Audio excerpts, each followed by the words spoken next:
BJP gang को इस बार 140 करोड़ जनता 140 सीटें के लिए भी तरसा देगी। चरम सीमा पर महंगाई, बेरोजगारी, पेपर लीक, निवेश के नाम पर जीरो, डिफेंस एक्सपो के नाम पर जीरो, G20 में जो तमाशा दिखाया वो जीरो, और बुंदेलखंड का किसान और प्रदेश के किसानों से ज़्यादा तकलीफ और परेशानी में है। उसको जो राहत मदद मिलनी चाहिए थी वो नहीं मिली, उसको धोखा मिला।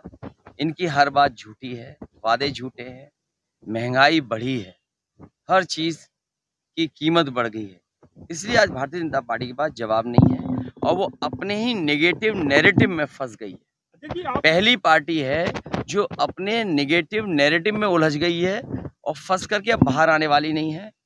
जो मन की बात करते थे, जो आत्मतुष्टिकरण में प्रसन्न रहते हैं, मन मर्जी से काम करते हैं, उन्हें संविधान की बात सुननी होगी और संविधान की बात से ही बात बनेगी और वही संविधान हमें आपको सम्मान, हमें आपको अपना अधिकार देने का काम करेगा। झांसी में भारतीय जनता पार्टी की विदाई की झांकी तैयार हो रही है।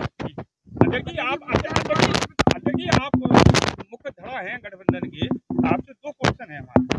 पहला क्वेश्चन ये है कि पिछले 10 साल में बीजेपी के लोग सारे मंच से कहते आए हैं कि जो भारत के भगोड़े हैं, पैसा भारत के बैंकों का लेके विदेश भागे हैं, उनको हम लेके आएंगे, लेकिन वो लाने में सफल नहीं होंगे। सीमा पे सुरक्षा बढ़ाइए। तो 4 जून के बाद बीजेपी वाले भी भागेंगे, इसलिए सीमा पर सुरक्षा बढ़ाइए। मैंने आपसे क्या कहा कि सीमा पर सुरक्षा बढ़ाइए। 4 जून के बाद भारतीय जनता पार्टी वाले भागेंगे।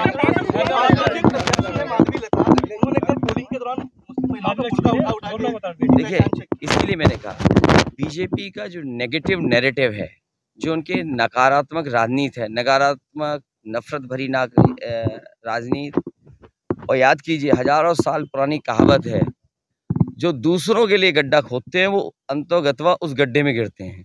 इसलिए इनकी बातें, इनकी कहानी कोई सुनना नहीं चाहता। बीजेपी का हर डायलॉग अब घिसा पिटा दिखाई दे रहा है।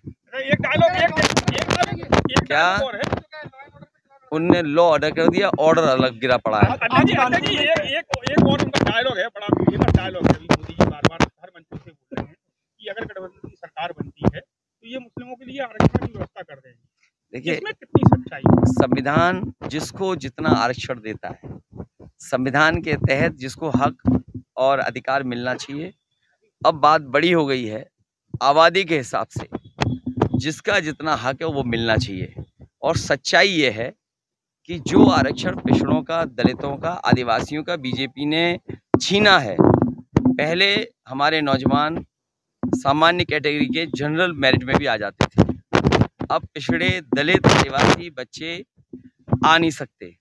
तो बताओ, आरक्षण पिछड़ों का, दलितों का किसने छीना? अंततः बीजेपी ने छीना। और जितनी भी चीज़ें निजीकरण हो जाएंगी, प्राइवेट हो जाएंगी, उसमें आरक्षण नहीं है। मान लीजिए टाटा में 10 लाख नौकरियां हैं, क्या आरक्षण लागू है उसमें? आपके और बड़ी बड़ी कंपनियां हैं, उसमें प्राइवेट नौकरियां हैं, मान लीजिए, और 2 नंबर 3 नंबर पे जो उद्योगपति हैं, क्या उसमें आरक्षण है? इसलिए बीजेपी ने आरक्षण छीना है, आरक्षण को खत्म करना चाहती है। जनता इस बार इनका हिसाब वो तुम्हारी मर्जी है। तुम्हारे लिए तो इतना ही है कि जिसका जितना दाना उसका उतना गाना। लेकिन लुके, अरे बात तो खत्म होने दो।